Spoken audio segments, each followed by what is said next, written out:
Sa kalaliman ng kagubatan at liblib na kabundukan ng Pilipinas, may mga kuweba na hindi basta-basta pinapasok ng kahit na sino. Mga kuweba na sa unang tingin ay tahimik at walang buhay. Ngunit sa loob nito ay tila may mga matang nakamasid, mga lihim na matagal nang nakabaon sa dilim.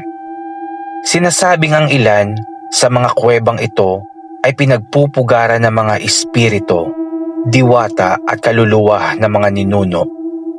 Bago pa man dumating ang mga Kastila, dito isinasagawa ang mga sinaunang ritual, mga alay ng dugo, dasal ng mga Diyos ng kalikasan, at panata ng mga mandirigma.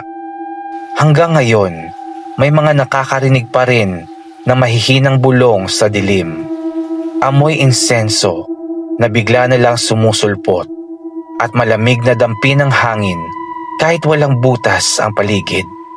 Ito ang mga sagradong kuweba, mga pintuan patungo sa misteryo at kababalaghan. Pero bago natin simulan ng kwento, paki-like naman ang videong ito, mag-subscribe sa aming channel at i-share mo na rin ito sa mga kaibigan mong mahilig sa mga ganitong kwento. Malaking bagay na ito para sa aming mga content creator para makagawa pa kami na mas marami pang kwentong katulad nito. At paki-comment na rin sa baba para malaman natin kung hanggang saan umabot ang ating video. Yun lamang po, maraming salamat. Callao Cave, Peñablanca, Cagayan.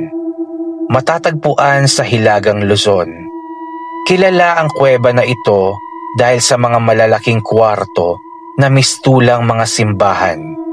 Dito rin natuklasan ang mga sinaunang buto ng Homo luzonensis, isang bagong uri ng tao. Bukod sa sayantipikong halaga, sagrado ang Callao Cave para sa mga katutubong Ilocano at Ibanag. Pinaniniwalaan na dito naglalakbay ang mga kaluluwa patungo sa kabilang buhay. May mga kwento ng aninong naglalakad sa loob ng kuweba at mga nagtatangkang manira o magnakaw ay nakakaranas ng sumpa. Kaya't may mga komunidad na hindi pumapayag na gawing pasyalan ang buong kuweba bilang paggalang sa sagradong lugar. Sumaging Cave, Sagada Mountain Province. Isa sa pinakamalawak na kuweba sa Cordillera. Hindi lamang ito kilala sa natural nitong ganda, kundi bilang tahanan ng mga paniniwala ng mga taga-Sagada. Dito isinasagawa ang mga ritual para sa kaligtasan ng komunidad. Sikat din ang hanging coffins, mga kabaong na nakabitin sa gilid ng mga bato. Tradisyon na ipinapasa mula sa mga ninuno. Pinaniniwalaan na nananatili rito ang mga espiritu ng mga ninuno, nagbabantay sa kanilang mga supling at kalikasan. Ang kawalang galang sa kuweba ay maaaring magdala ng sumpa o kakaibang pangyayari sa sinuman. Hinagdan Cave, Panglao, Bohol. Isa sa pinakamalaking kuweba sa Visayas. Ang Hinagdan ay may makipot na pasukan patungo ng isang malawak na silid na puno ng malinaw na tubig. Sinasabing sagrado ito ng mga sinaunang taga-Bohol.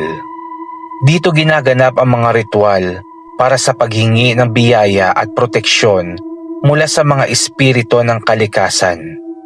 May mga alamat na nagsasabing kapag umabot ang tubig sa isang partikular na bahagi ng kuweba, nangangahulugang ito na babala o mensahe mula sa mga espiritu. Minsan ay may mga dumadalos sa gabi upang makinig sa mga bulong ng hangin at tubig. Naniniwala silang dito nakatira ang mga diwata at engkanto na nagbabantay sa isla. Bacong Cave, Siquijor. Kilala bilang isang misteryosong lugar, ang Bacong Cave ay itinuturing na isa sa mga sagradong kuweba ng isla. Maraming mga lokal na manggagamot at albularyo ang pumupunta rito upang magsagawa ng mga ritual at paghingi ng lakas. Sinasabing dito naninirahan ang mga espiritu ng mga ninuno na nagbibigay ng gabay at proteksyon sa mga naninirahan sa paligid. May mga kwento na mga naglalakad sa gabi na nakarinig ng mga awit at bulong mula sa loob ng kuweba. Pinaniniwalaan din na mga taong may masamang intensyon ay hindi pinapayagang makapasok dahil agad silang napipigilan ng mga kakaibang puwersa. Langon Gubingov Cave, Calbigas, Samar. Isa ito sa pinakamalawak at pinakamalalim na kuweba sa Pilipinas at buong Asya. Sa bawat sulok nito, makikita ang mga stalactite at stalagmite na mistulang mga haligi ng isang sinaunang templo. Ayon sa mga alamat, dito naninirahan ang mga espiritu ng kalikasan at diwata na nagbabantay sa balanse ng mundo. Maraming mga lokal ang naniniwala na may mga bahagi ng kuweba na hindi dapat galawin o tuklasin. Dahil ito ang mga pintuan ng ibang mundo, mga daan patungo sa mga lihim na hindi pa natin nauunawaan. Minsan, may mga naglalakas ng loob na pumasok ng malalim, ngunit kakaunti lamang ang nakabalik ng buo. Dala ang mga kwento ng kakaibang mga tunog, malamig na hangin na walang pinanggalingan at mga liwanag na biglang naglaho sa dilim. Himatong Cave, Bukidnon. Isa pang sagradong kuweba sa gitnang Mindanao. Kilala ito bilang lugar ng mga sinaunang ritual at pagtitipon ng mga katutubong tribo. Dito ginagawa ang mga seremonya upang humingi ng proteksyon at magandang ani. Pinaniniwalaan na sa kalaliman ng kuweba naninirahan ng mga diwata at mga espiritu ng kalikasan na siyang nagbibigay bisa sa mga ritual. Ayon sa mga matatanda, may mga naglalakbay na hindi na bumalik at ang ilan ay nagkwento ng mga nakikitang anino at naririnig ng mga bulong na hindi maipaliwanag. Kaya't matagal nang ipinagbabawal na basta-basta na lang pasukin ang Himatong Cave nang walang gabay at panalangin. Sa paglipas ng panahon, ang mga kuwebang ito ay nananatiling misteryo, mga puok na puno ng hiwaga at kapangyarihan. Ngunit ano nga ba talaga ang mga lihim na itinatago nila? Hanggang kailan natin susubukang tuklasin ang mga ito? At hanggang saan ang hangganan ng ating pagnanais malaman? Ang sagot ay nananatili sa dilim ng mga sagradong kuweba. Naghihintay sa mga matatapang na maglalakbay o baka naman mas mainam na iwan itong nakatago at patuloy na igalang bilang bahagi ng ating kultura at kasaysayan. So hanggang dito lang muna tayo sa videong ito.